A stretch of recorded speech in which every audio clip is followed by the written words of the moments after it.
Bom, galera, dando novamente início, né, retomando o nosso estudo do Código de Ética Ontológico, vamos lá para o nosso artigo 19 do Código de Ética Ontológico.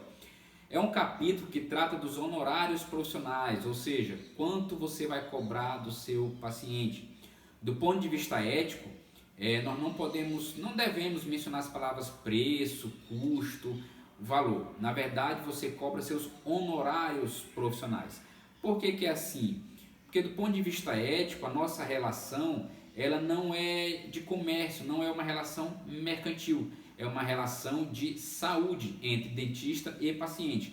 Por isso é comum nós utilizarmos termos honorários profissionais, honorários contratuais, como você achar melhor.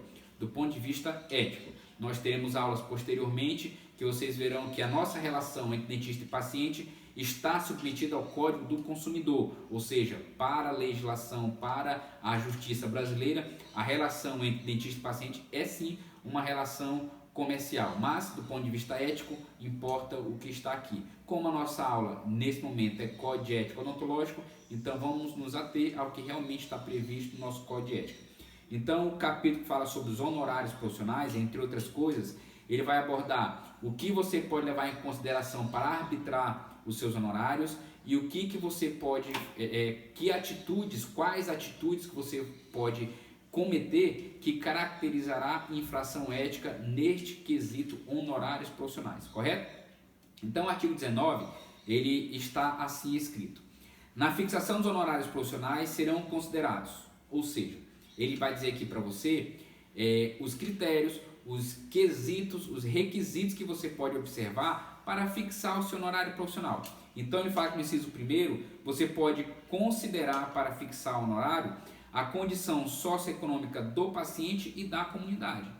Isso aqui parece estranho, que de repente para a população leiga pode parecer um absurdo, mas saibam que você vai arbitrar seus honorários baseado sim na condição econômica do paciente e daquela comunidade que você vive. Então, se aquele seu paciente tem um alto poder aquisitivo, você pode de repente arbitrar honorários um pouco mais elevados.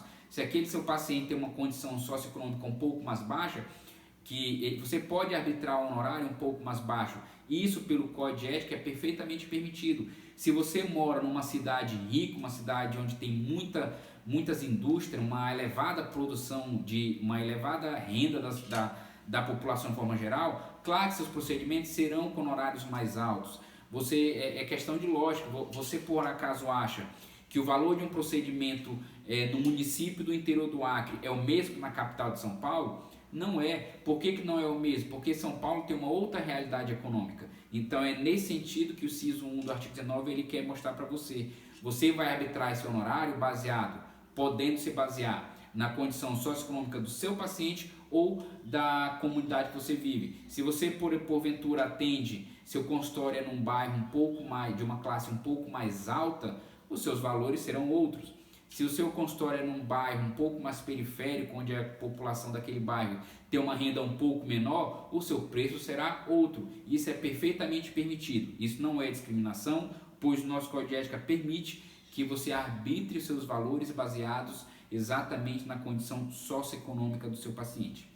Inciso 2, você também pode arbitrar os seus honorários baseado no seu conceito como profissional. Isso aí já é um pouco mais subjetivo, né? Onde você, dentista, vai analisar o seu conceito, o que você é como profissional, a sua qualificação, a sua experiência, o quão bom você é como profissional. E você, a partir desses critérios, você, claro, irá arbitrar determinado valor.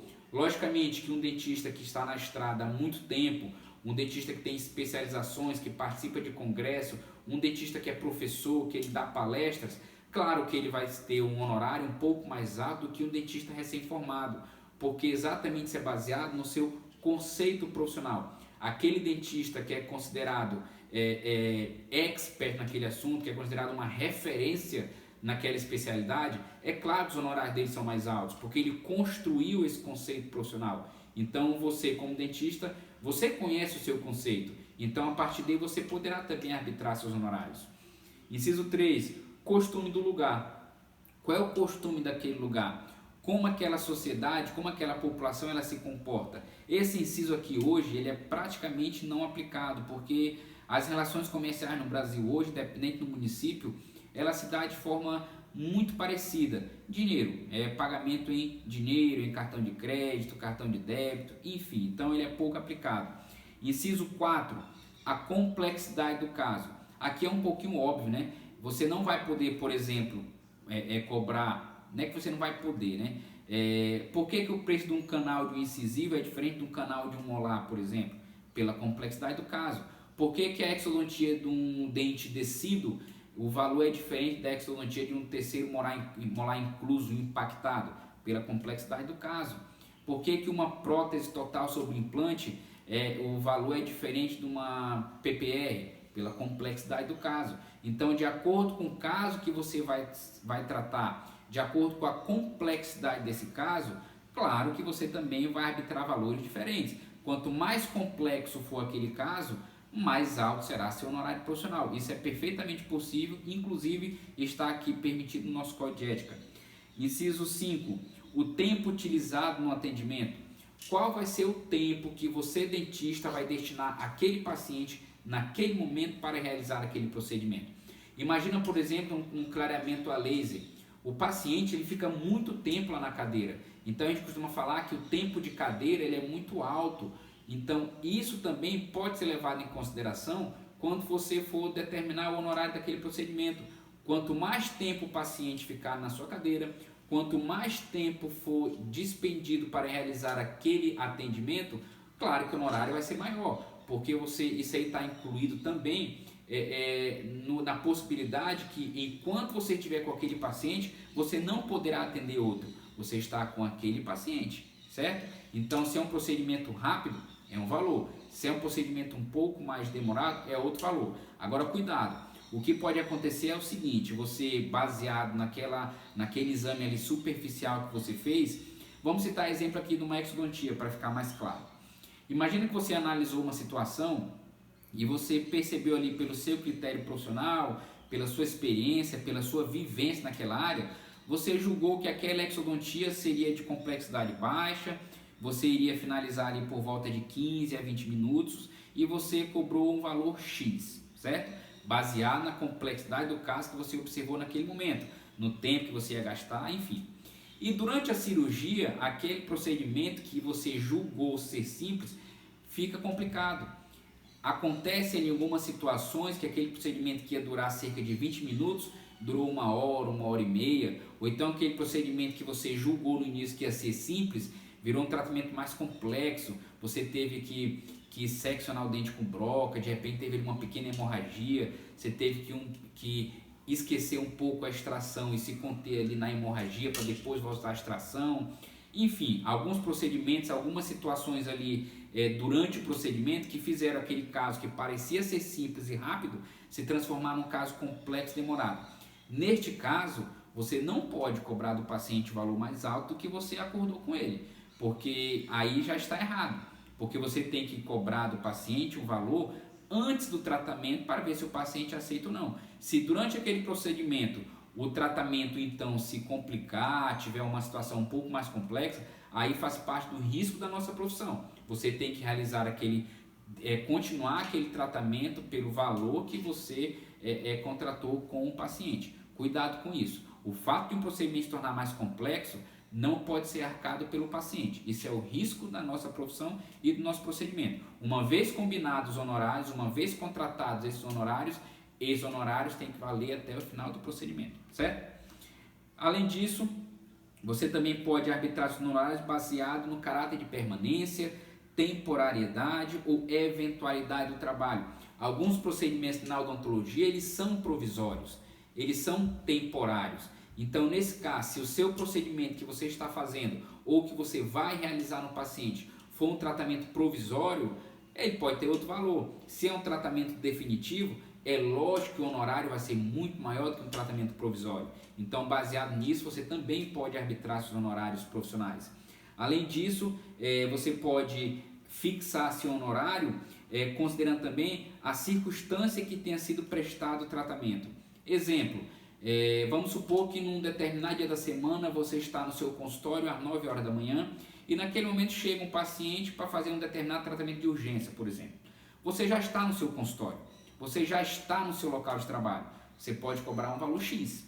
Agora imagine uma situação num domingo onde o paciente telefona para você para realizar uma urgência. No domingo você não está no seu consultório, você terá que se deslocar da sua casa para o seu consultório, abrir seu consultório, muitas vezes ligar para a sua auxiliar para ela ir trabalhar fora do horário normal de serviço dela. Então nesse caso você poderá cobrar um valor maior, não porque você está se beneficiando da necessidade do paciente, mas exatamente pela circunstância em que o atendimento está sendo atendido. Tratamento de urgência, tratamento de emergência, fora daquele seu horário habitual de trabalho, perfeitamente você vai poder cobrar honorários mais altos. E isso, galera, isso é importante isso aqui ficar claro para vocês, você não vai mencionar isso para o paciente. Você não precisa dizer para o paciente que está cobrando valor X porque está atendendo no domingo. Isso não é problema da relação dentista-paciente. Isso é no seu critério subjetivo. Você, ao arbitrar os honorários, você pode levar isso em consideração. Que pode ser, vamos supor que um paciente questione você, que de repente um amigo dele fez esse mesmo procedimento com você numa quarta-feira à tarde, o valor foi outro. Você poderia, neste caso, explicar isso para ele, por que o valor dele é esse. Você poderia usar, inclusive, o código de ética como justificativa, que pela circunstância que o atendimento está sendo realizado, justifica o valor ser diferenciado. Além disso, você pode arbitrar seu honorário baseado na cooperação do paciente durante o tratamento. Existem pacientes colaboradores, cooperadores e pacientes que não cooperam com o tratamento. O problema que eu vejo aqui, galera, é que você só vai saber se o paciente coopera ou não durante o tratamento. Ou seja, se você já iniciou o tratamento, teoricamente, você já passou o honorário profissional para esse paciente. E como eu falei agora há pouco, você não deve mexer nesse honorário, não deve mudar esse honorário durante o tratamento. Uma vez que o paciente aceitou aquele valor que você propôs a ele, é aquele valor que tem que ser obedecido durante o tratamento. Então, dependendo dessa cooperação do paciente, você também poderá arbitrar valores um pouco mais diferenciados. Um exemplo prático que eu consigo perceber nessa situação é em paciente odontopediátrico, onde naquela primeira consulta você percebe que aquela criança ela vai requerer de você um pouco mais de trabalho, um pouco mais de cuidado naquele tratamento, porque é uma criança que não colabora, é uma criança que não consegue ficar deitada, ela fica agitada, ela grita, é uma criança que não abre a boca quando você pede, é uma criança que às vezes não obedece nem os comandos dos pais. Então naquela primeira consulta você já percebe que ela é um possível paciente que não irá colaborar com o tratamento. Então neste caso, o Código de Ética permite também que você cobre um valor um pouco mais alto. Novamente eu ressalto, você não precisa mencionar isso para o paciente, no caso que eu citei, para a mãe, para o pai do paciente. Você não precisa dizer que, olha, eu estou cobrando esse valor porque teu filho dá trabalho. Não é isso. A ideia, como eu falei, no seu critério subjetivo, você pode cobrar um valor mais alto por você perceber que aquele paciente vai exigir de você um pouco mais de trabalho na condução desse caso. Além disso, você pode também determinar seus honorários baseado no custo operacional. Aí é um pouquinho lógico, né? Como toda empresa faz, quando ela coloca um produto à venda, aquele valor ali está embutido, o custo operacional daquele produto está na prateleira. Não querendo comparar com o nosso caso, porque uma coisa é o comércio na venda de produtos, outra é o serviço de saúde que nós oferecemos. Mas exatamente isso, quando você vai realizar um procedimento no paciente, você vai realizar, por exemplo, uma restauração em resina, uma restauração estética, naquele valor que você vai cobrar do paciente, ali tem que estar incluído o custo operacional, o valor da resina, o valor do adesivo, o valor do ácido, o valor da energia, o salário da sua funcionária, tudo aquilo pode estar nesse valor que você arbitrará quanto ao honorário do seu paciente. Além disso, você pode colocar também nesse honorário a liberdade para arbitrar os honorários, sendo vedado o fundamento profissional. Aqui, galera, aqui é importante, né? Aqui ele fala o seguinte, que embora o Código de Ética forneça para você todos esses critérios, você é livre para determinar quanto vai cobrar do seu paciente. Ele deixa bem claro aqui, ó, a liberdade para arbitrar seus honorários. Então, você como dentista, você não é obrigado a seguir tabela disso, tabela daquilo. Não, você é livre. Porém, o Código de Ética ele é muito enfático quando ele afirma aqui, sendo vedado o aviltamento profissional. O que é aviltamento profissional? É quando você, dentista, cobra valores irrisórios, arbitra honorários irrisórios. Então, isso o Código de Ética não permite. Você deve cobrar valores justos pelo seu procedimento.